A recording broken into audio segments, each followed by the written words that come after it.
ನಮಸ್ಕಾರ ಸ್ನೇಹಿತರೆ. ನಮಸ್ಕಾರ ಸ್ನೇಹಿತರಲ್ಲ.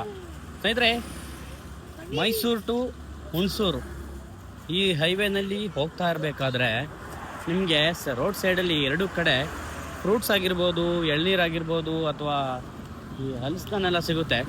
ಸೊ ನಾವಿವಾಗ ಹಲಸಿನಣ್ಣು ತೊಗೊಳೋಣ ಅಂತ ಬಂದಿದ್ದೀವಿ. ಸೊ ಅಲ್ಲಿ ನೋಡ್ತಾ ಇದ್ದೀರಲ್ಲ ಯಾವ ರೀತಿ ಅರೇಂಜ್ಮೆಂಟ್ ಇದೆ ನೋಡಿ. ಇವಾಗ ತೊಗೊಂಡಿದ್ದಲ್ಲ ಆಲ್ರೆಡಿ ಫುಲ್ಲು ಡಿಹೈಡ್ರೇಟ್ ಆಗೋಗಿರುತ್ತೆ, ಅದಕ್ಕೆ ಎಳ್ನೀರು ಕುಡಿದ್ವಿ. ಆ್ಯಕ್ಚುಲಿ ಮೇಯ್ನಾಗಿ ಅವರು ರೋಡ್ ಸೈಡಲ್ಲಿ ಫ್ರೂಟ್ಸ್ನೆಲ್ಲ ಅವ್ರ ಗಾಡೀಲಿ ಅರೇಂಜ್ ಮಾಡಿ ಇಟ್ಟಿರ್ತಾರೆ. ಅದು ನೋಡೋಕ್ಕೆ ಒಂಥರ ಚೆನ್ನಾಗಿರುತ್ತೆ.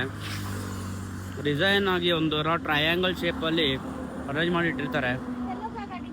ಸೊ ನೀವು ಕೂಡ ಮೈಸೂರು ಟು ಹುಣಸೂರು ರೋಡಲ್ಲಿ ಏನಾದ್ರು ಟ್ರಾವೆಲ್ ಮಾಡಬೇಕಾದ್ರೆ ನಿಮಗೂ ಈ ಥರ ಫ್ರೂಟ್ಸ್ ಅಂಗಡಿಯೆಲ್ಲ ಕಾಣಿಸಿದ್ರೆ ಫ್ರೂಟ್ಸ್ ತೊಗೊಂಡು ನೋಡಿ.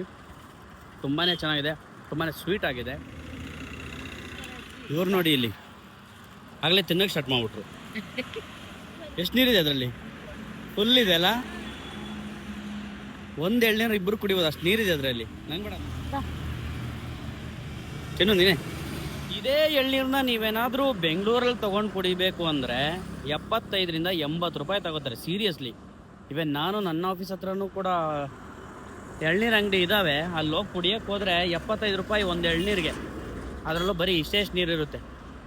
ಇವಾಗ ಇಲ್ಲಿ ಕುಡಿದಿರೋ ಎಳ್ನೀರಲ್ಲಿ ಇಬ್ಬರು ಕುಡಿಬೋದು, ಅಷ್ಟು ನೀರಿದೆ ಅದರಲ್ಲಿ. ಓಕೆ ಸ್ನೇಹಿತರೆ, ಮತ್ತೆ ಸಿಗ್ತೀನಿ. ಬಾಯ್ ಬಾಯ್.